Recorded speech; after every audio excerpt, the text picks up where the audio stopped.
Puji Tuhan, kembali kita membaca firman Tuhan dari kitab Nehemia 5 ayat 1 sampai 19.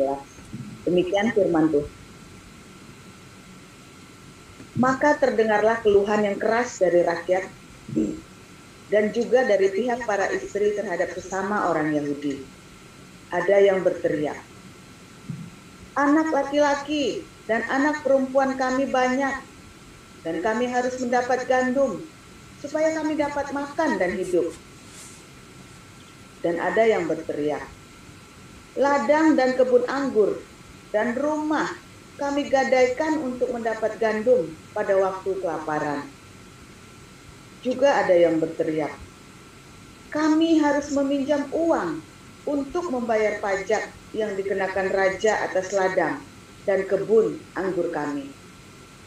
Sekarang, walaupun kami ini sedarah sedaging dengan saudara-saudara sebangsa kami dan anak-anak kami, sama dengan anak-anak mereka, namun kami terpaksa membiarkan anak-anak lelaki dan anak-anak perempuan kami menjadi budak, dan sudah beberapa anak perempuan kami harus membiarkan diri dimiliki orang.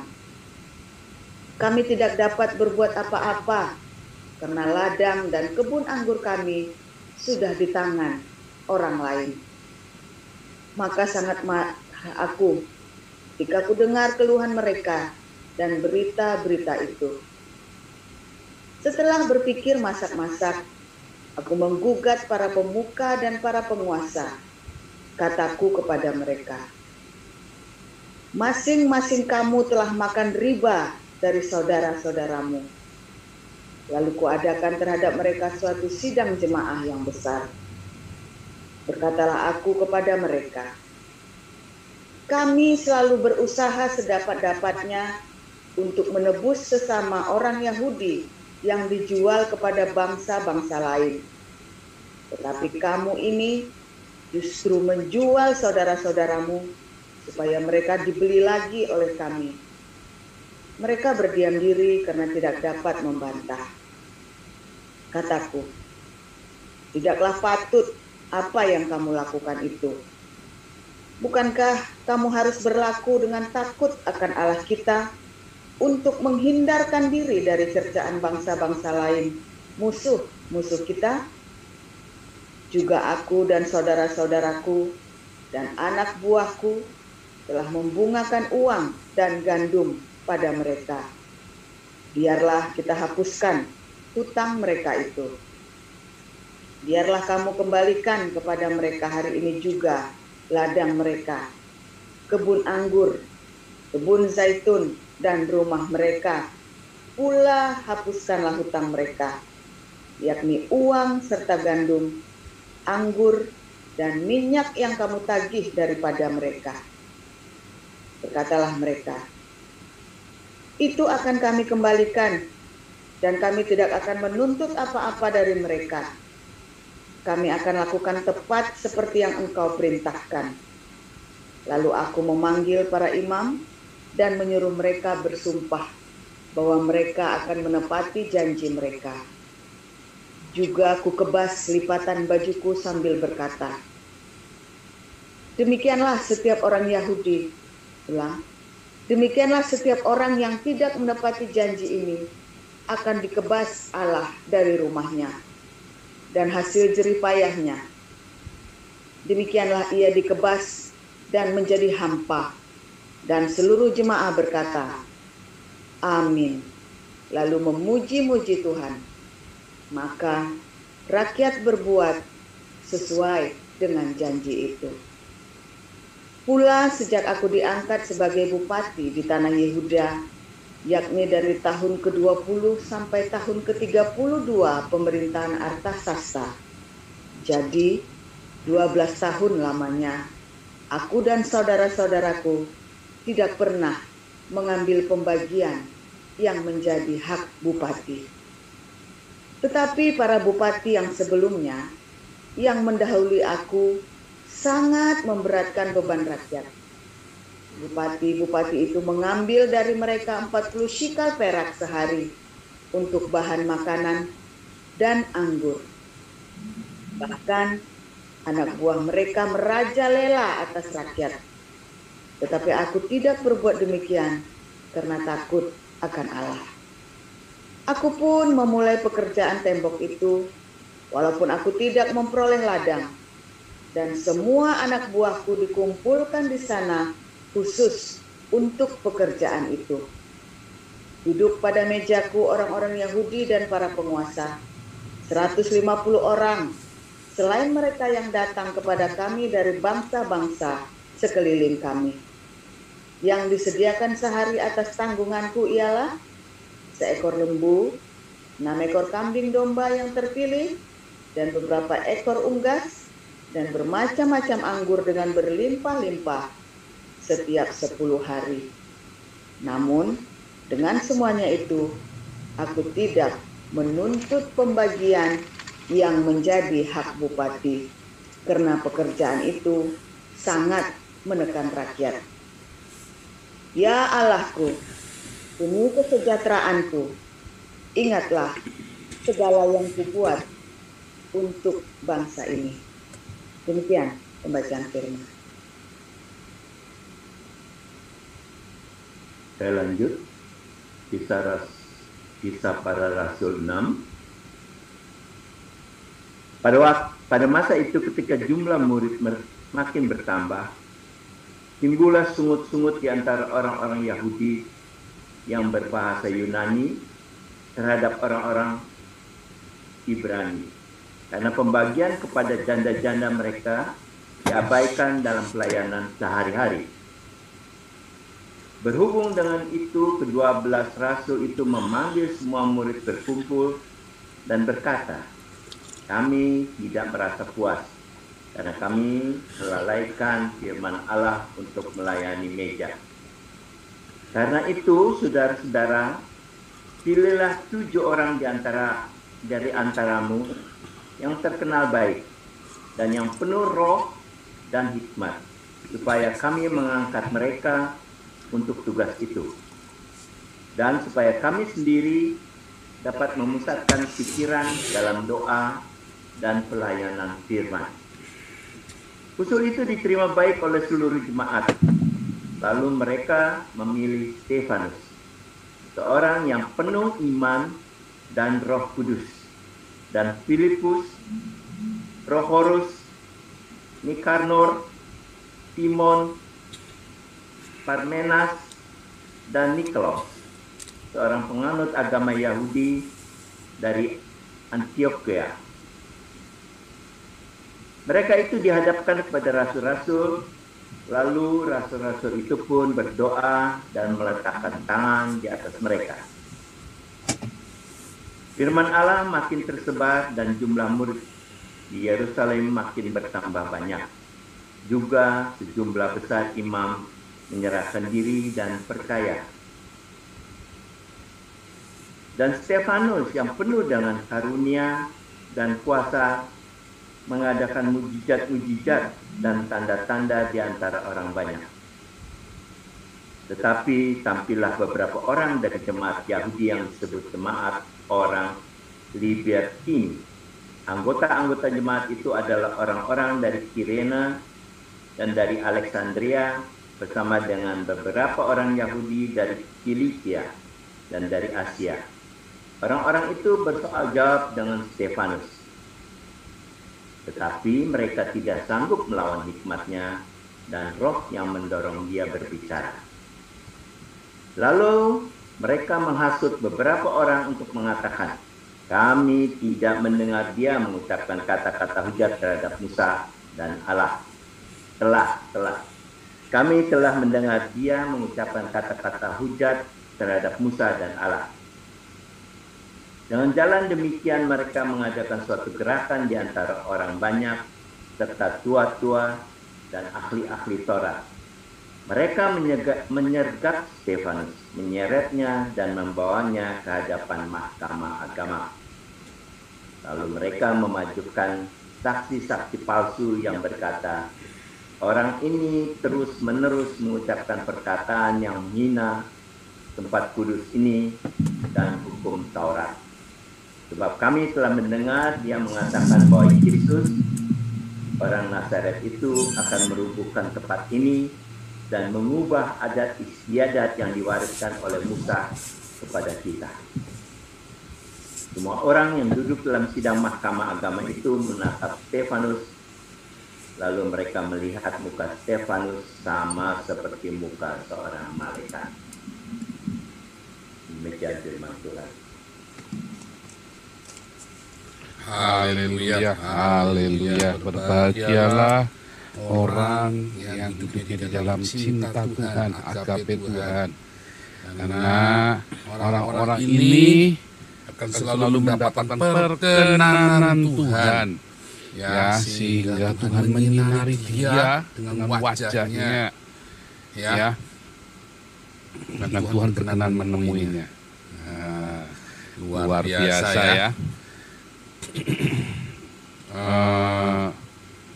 Beberapa waktu yang lalu ada orang yang bertanya ya di hari apa itu kemarin ya, mengapa semua orang yang takut akan Tuhan itu matinya menderita? Tidak menderita ya, bagi kita menderita. Dulu ada apa namanya, waktu saya kecil, saya SMP SMA, saya ikut mendampingi pendeta Yahya Silas ya, yang di Selawi itu. Saya kelas 1 SMP sampai kelas 3 SMA. Dia doa orang mati itu sembuh. Berapa kali itu orang mati sembuh, orang mati hidup ya. Jadi di Simon mah nggak ada apa-apa ya, itu mah yang rombongan begitu yang sembuh cuma satu gitu ya. Ini mah tiap hari orang datang sakit, tiap hari orang sembuh, saudara. Sehingga gerejanya itu ya jemaatnya 2.000, Anda bayangin kota kecil ya, kota kecil mungil. Anda kalau naik bis ya, kalau lewat kota Selawi itu kalau naik bis lewat Tegal, terus koin ada jatuh ya, jadi kan berbayaran pakai koin kan. Koin ada jatuh, terus Anda nungkuk, Anda berdiri lagi, kita hilang. Nah itu kecil itu kotanya. Dan jemaatnya 2.000 ya, jemaatnya 2.000, orang Kristen 2.000. Yang 1.000 orang-orang ini yang disembuhkan dari kampung-kampung, dari seluruh kampung, yang datangnya itu pakai kerudung, bukan jilbab, ya kan zaman dulu kan orang-orang itu Islam-Islam pakai kerudungnya bukan jilbab, baya. Nanti dia ke gereja kerudungnya sudah dilepasin. Ada yang pakai baya, 1, 2. Nanti dilepas.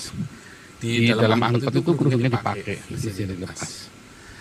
Ya, orang sakit itu semua sembuh sudah didoakan. Saya tiap hari kan dampingin beliau kan. Setiap sudah pulang sekolah, saya habis bantuin segala macam. Dan pelayanan kecuali kalau ada persekutuan doa ya, jadinya persekutuan doa saya nggak bisa bantu. Tapi tiap hari saya selalu sama beliau. Malah kalau setiap Natal, ya saya pasti nginep di rumah beliau sebulan. Setiap Natal ya. Karena setiap Natal itu bisa satu hari bisa 3-4 kali, bisa 3-4 ibadah. Ya di desa-desa. Wah ini bantuan benar-benar ngijili ke desa-desa ya. Saya ikut beliau itu ngijili desa-desa itu. Anda kebayang nggak namanya orang sembuh tiap hari kayak apa itu? Ini orang udah kayak setengah dewa, tapi orangnya rendah hati sekali dan tidak mau diperlakukan, di entertain. Marah dia kalau di entertain. Tidak mau, saya tidak mau. Saya tidak mau. Selalu begitu dia mutung gitu ya. Saya tidak mau. Perlakukan saya sepantasnya saja. Rendah hati sekali orangnya ya. Perlakukan saya sepantasnya saja sama kita gitu loh. Jadi dia nggak mau di entertain. Suatu ketika dia kasih mobil mewah, mobil dijual. Buat apa? Buat diakonia, buat ngasih makan orang-orang nih. Kita jangan pakai mobil mewah ya, dia ngomong sama anaknya. Anaknya kan masih muda, pengen mobil mewah segala macam kan. Anaknya jalan batuk saudaraku.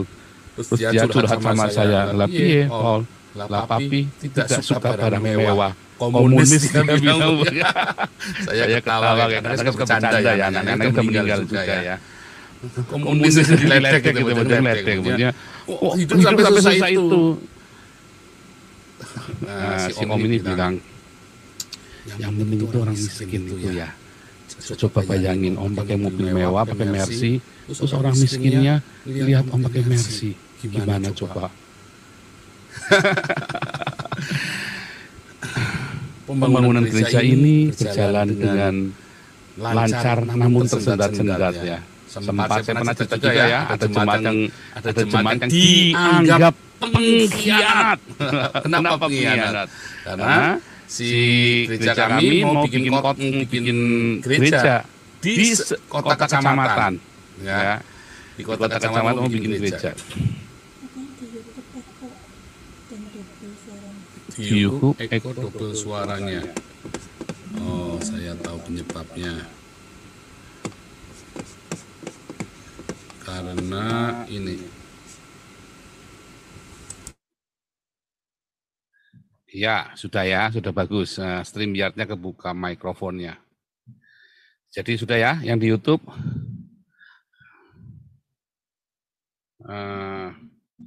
Yang di YouTube suaranya bagus ya.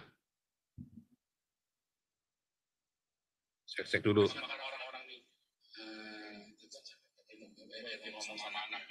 Wah, kayak suaranya Jibril ya. Suaranya Jibril. Ada gemanya. Anakku, nakku, kuku,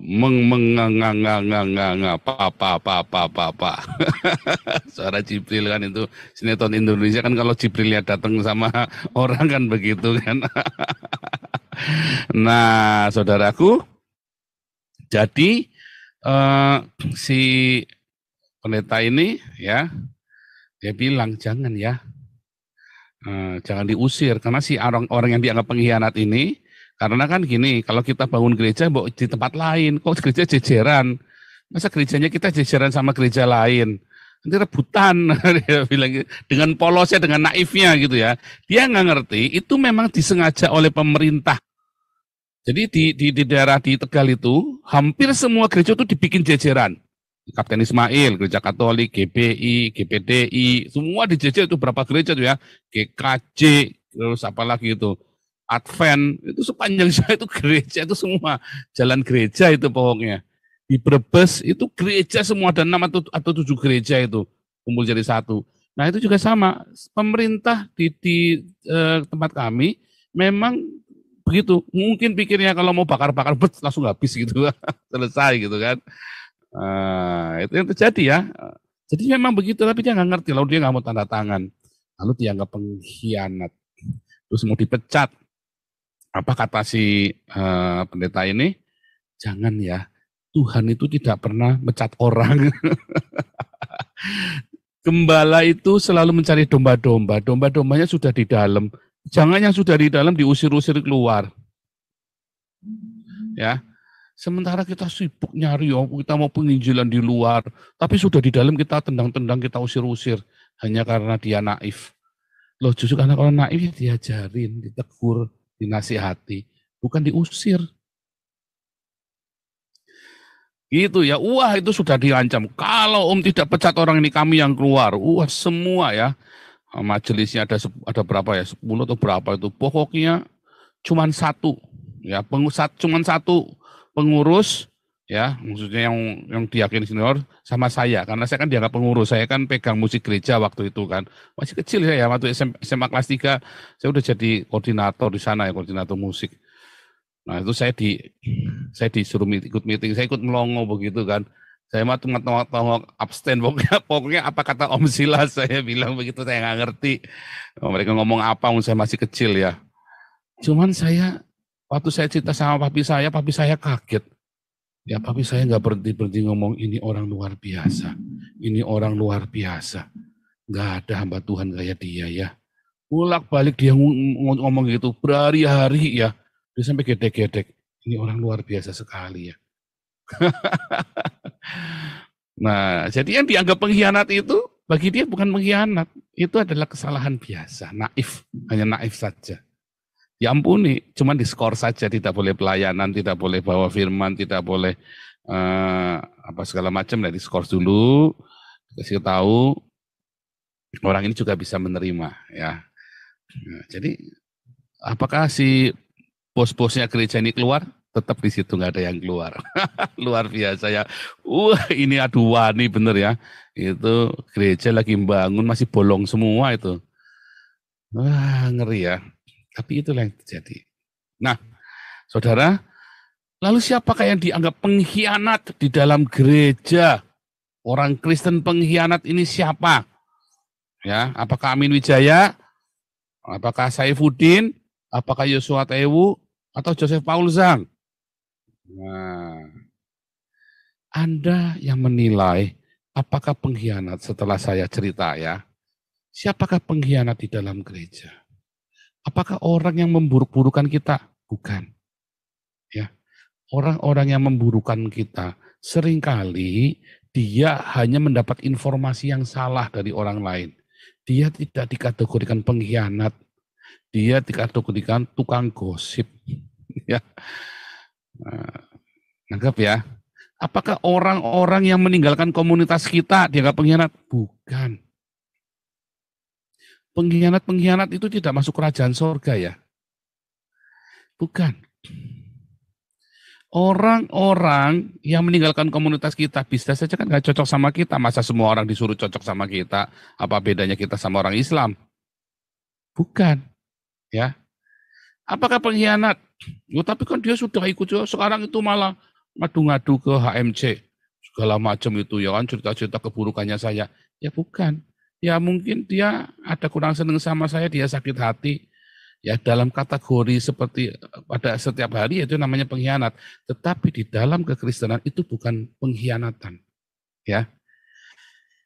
Itu cuman sekedar salah paham. Mungkin dia belum tahu. Ya, mungkin dia belum mengenal kasih Tuhan. Mungkin dia belum lahir baru. Ya kan? Sehingga dia tidak mengerti. Nah, tetapi justru ya Alkitab menuliskan para yang disebut dengan para pengkhianat ini adalah orang-orang yang menjual, yang memperbudak saudaranya sendiri.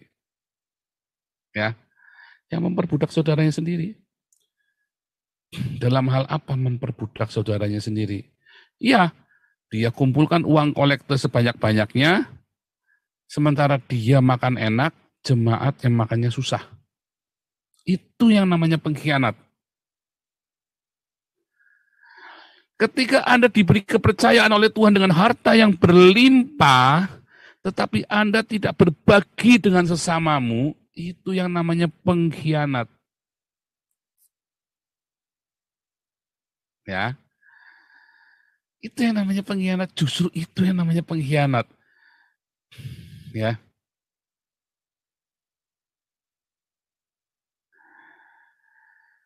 Jadi ada orang-orang yang diberi kepercayaan oleh Tuhan. Tetapi dia tidak menggunakan kepercayaannya itu ya untuk memberkati sesamanya. Dia mengkhianati kerajaan sorga. Beda definisi pengkhianatnya. Ya, orang-orang yang bagian dari kita, kemudian dia jelek-jelekin kita, itu juga pengkhianat. Tetapi bukan pengkhianat yang dimaksud dalam Alkitab. Dia mengkhianati kita. Ya, dia mengkhianati kita. Tetapi bukan mengkhianati kerajaan surga. Karena dia sendiri punya keyakinan, dia sedang mengkoreksi kita. Untuk kebenaran yang dia yakini kan. Dia merasa benar kan, kita salah. Dan dia akan gunakan segala macam cara untuk membenarkan dirinya. Orang-orang begini nggak akan merasa salah dan dia tidak akan merasa berkhianat. Ya tinggal Tuhan yang menjadi hakim. Kan begitu. Jadi jangan diserang, kasihan ya. Apalagi banyak orang-orang yang bertingkah laku seperti ini sebenarnya dari background yang minder, yang minim.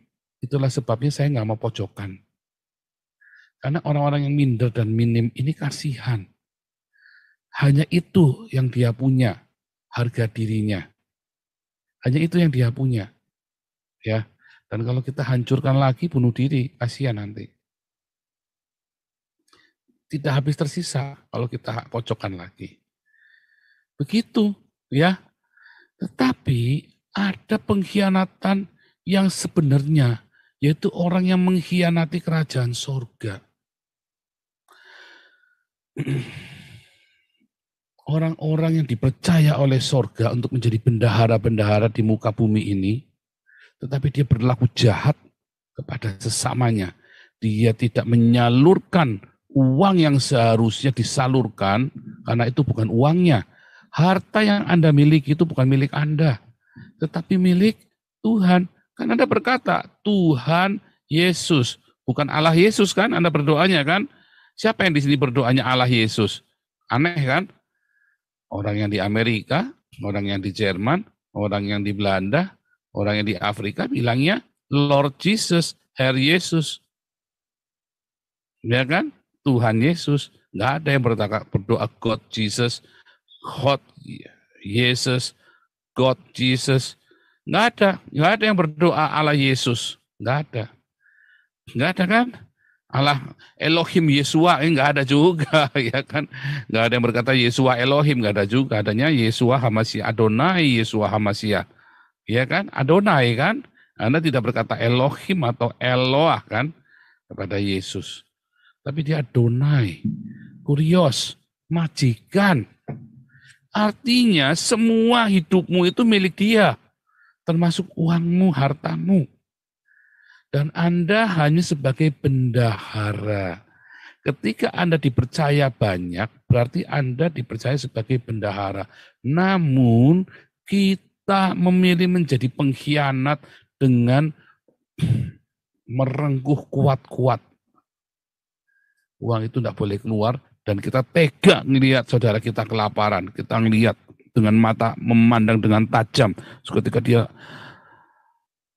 Ibu, aku lapar. Pak, aku lapar. Anda melihat dengan tajam. Anda lihat orang-orang di pinggir jalan yang tidurnya di trotoar-trotoar, yang kalau pagi disiram sama yang punya toko. Anda cuma ngelihat, kasihan ya.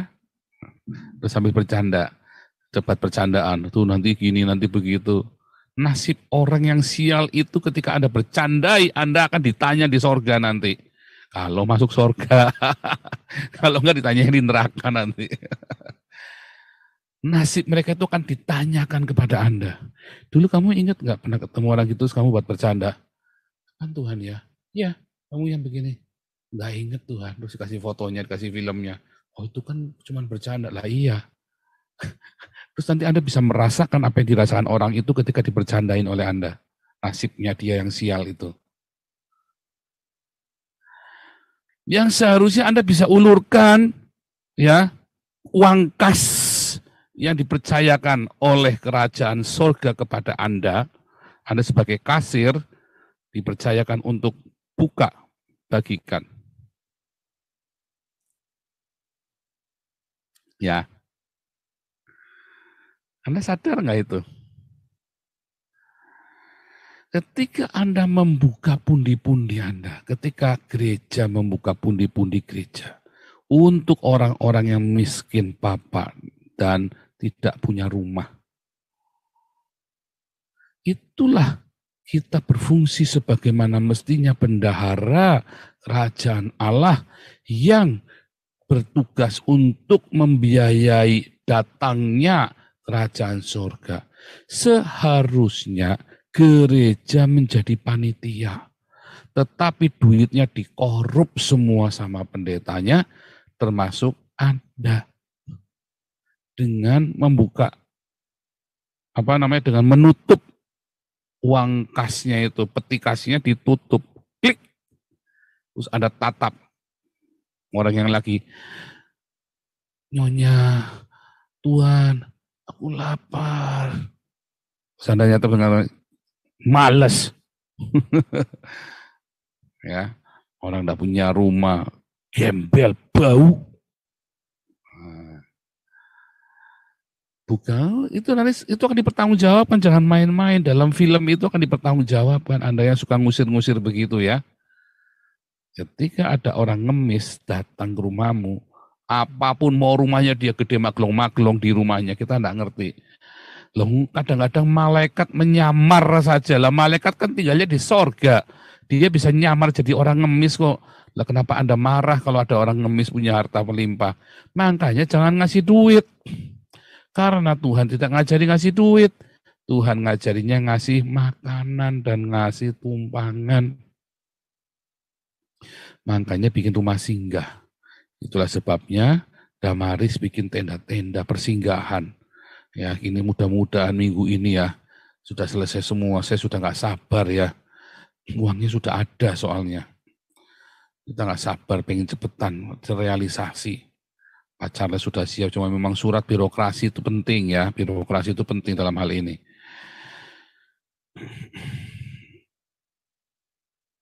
Saudaraku, itulah kunci kita untuk mendatangkan kerajaan Allah, yaitu orang-orang miskin ya dan orang-orang tunawisma itulah kunci kita mendatangkan kerajaan Allah. Ya kan? Kunci mendatangkan kerajaan Allah itu kuncinya. Itulah teologi di dalam Alkitab kita. Perjanjian lama, perjanjian baru. Dikumpulkan uangnya lalu dibagikan kepada yang berkekurangan. Dibagikan kepada yang berkekurangan.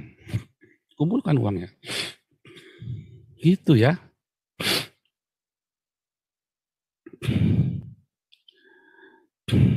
Kumpulannya kemana? Ke gereja? Wah, habis bablas buat beli jam tangan sama buat beli jet pribadi, kamu uangnya kasih ke gereja. Kasihnya kemana? Ke Damaris. Tawa lagi bercanda, saya serius. Karena Damaris mengelola dengan sangat profesional setiap rupiah itu. Ya, para penatua ini terus meeting tiap hari, ya kita debat untuk kontrol, untuk pertanggungjawaban terus karena rasa tanggung jawab. Tetapi Anda bisa lakukan sendiri, ya, lakukan sendiri. Itu yang paling bagus Anda lakukan sendiri. Karena Anda jadi punya waktu, menyisihkan waktu, sentuhan tangan Anda itu akan menggetarkan hatimu sehingga cintamu itu bergelora. Ketika kamu lihat orang lapar, dikasih makan, orang tidak punya rumah, Anda kasih tumpangan.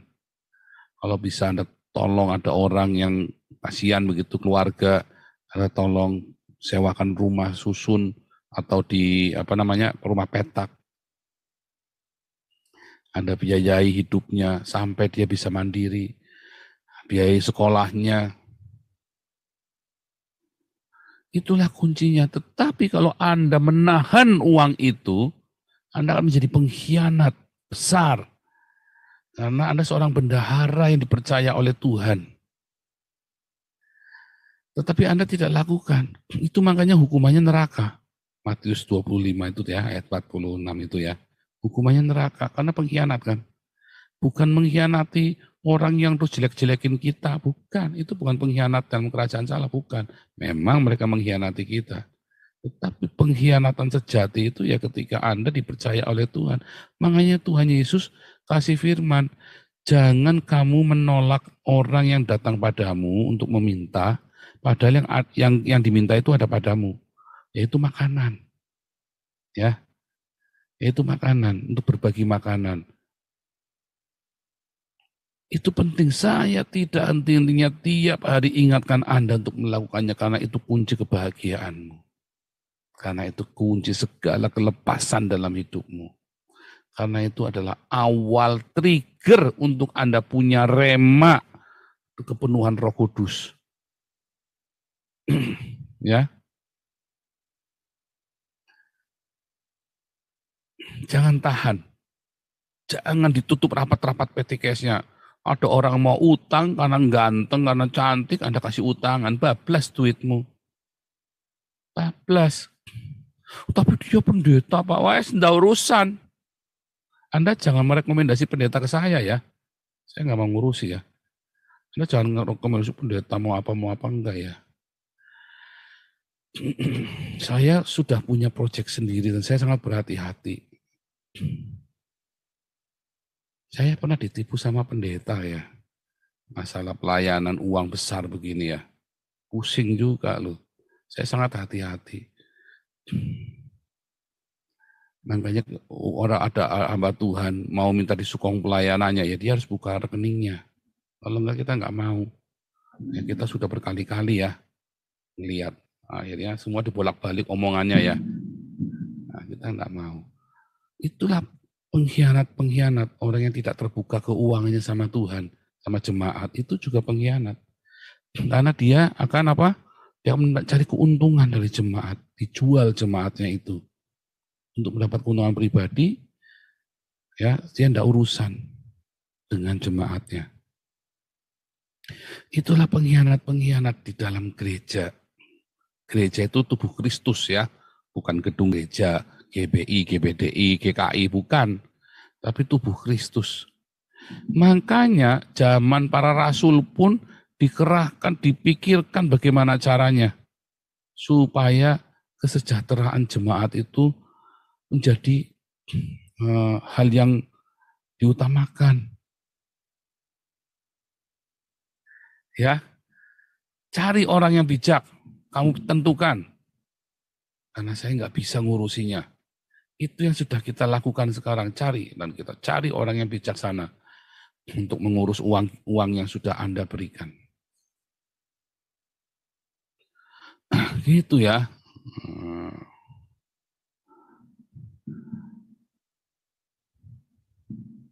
Luar biasa kan?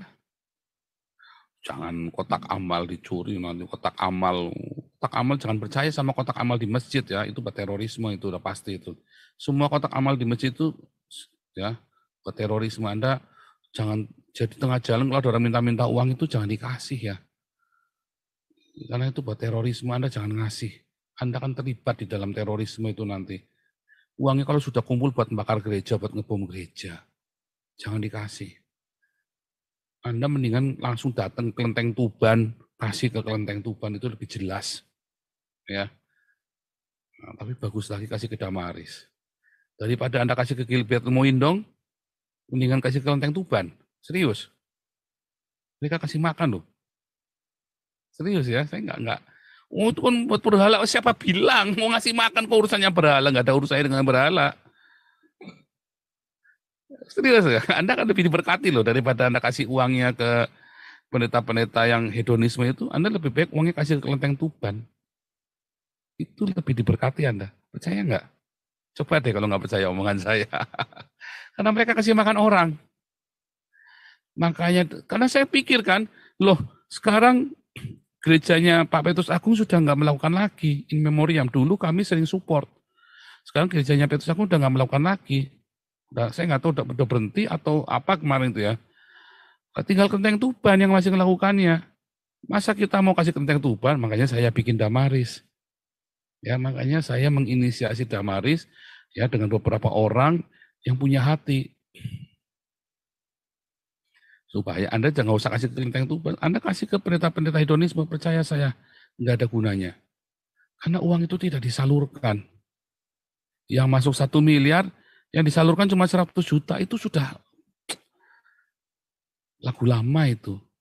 Buktinya apa? Buktinya tidak dibuka keuangannya kan. Bukan menuduh.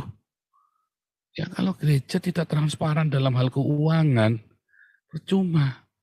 Gereja-gereja yang tidak transparan dengan keuangan itu, Anda nggak usah support. Supportlah.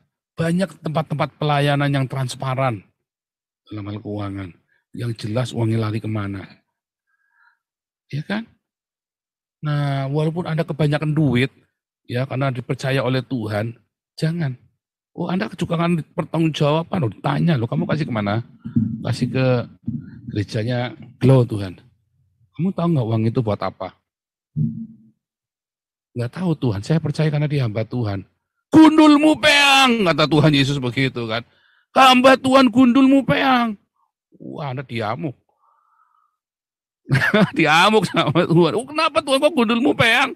Gundul saya nggak peang, Tuhan. Peang kamu sekarang, coba lihat kamu peang itu nggak bisa mikir. Kamu tahu nggak itu duit kamu buat apa? Enggak Tuhan, kok kamu percaya? Oh, karena hamba Tuhan. Siapa bilang dia hamba Tuhan? Nah, kamu tidak tanggung jawab dengan uang yang kuberikan kepadamu. Tidak amanah. Anda harus tahu. Bahkan orang dunia pun, kamu saja, kalau ngasih uang ke karyawan kamu, 1 minggu, tiap minggu kamu periksa.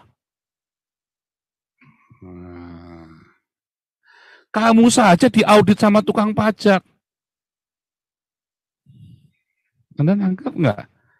Anda harus tanggung jawab loh. Dengan semua apa yang Anda miliki itu. Sebab Anda akan disebut pengkhianat di dalam kerajaan Allah.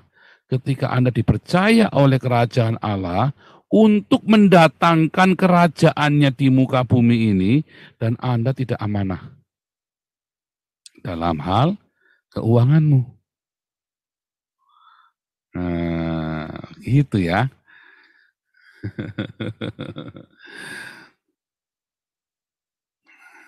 Gitu, oke. Jadi mulai pagi hari ini bertanggung jawab dengan masalah keuangan. Kalau kamu tidak yakin, lakukan sendiri. Anda turun ke jalan, kasih makan orang-orang miskin itu. Tiap hari beli beras atau beli nasi. Gampang kan? Anda beli tetangga sebelah, ya, atau Anda beli ke Ayam Suwarti, atau beli ke mana? Ayam KFC. Oke, beli satu paket. Oh, beli berapa paket? Anda bagi. Paling gampang beli nasi ayam. Anda pergi ke warteg. Paling gampang. Atau pergi ke nasi padang, beli nasi rendang. 10 bungkus, habis 150.000. Anda mau budget berapa? Seminggu sekali, 10 bungkus langsung bungkus. Atau saya dulu tiap pagi saya beli mie ayam 2. Saya kan suka doyan banget makan mie ayam. Jadi saya beli mie ayam satunya memang saya belikan. Siap-siap buat kasih ke orang. Dulu kayak caranya begitu ya. Kita orang kasih langsung saya kasih. Caranya saya begitu. Tiap pagi jalan. Karena saya nggak punya uang banyak buat diakonia. Dan Tuhan memberkati saya dengan melimpah. Ya, saya diberkati Tuhan dengan melimpah. Dengan segala keberuntungan. Karena saya bertanggung jawab. Nah, kalau Anda sudah diberkati, jangan terus berkhianat. Saya pernah jadi pengkhianat. Ya, ketika saya diberkati, makin diberkati, semakin saya tahan. Karena saya pengen punya mobil mewah, punya ini, punya itu, gitu ya. Wah, dan saat itu Tuhan bilang, nih. Itu ya, saya belajar banyak masalah bendahara yang tidak jujur ini ya. Saya belajar, saya terus merenungkan ya cerita tentang bendahara yang tidak jujur. Nanti kita pernah cerita dulu ya, kita ya tentang bendahara ini. Tapi kapan-kapan kita cerita lagi ya, karena itu ceritanya panjang dan dalam lebar ya. Oke, Tuhan Yesus memberkati.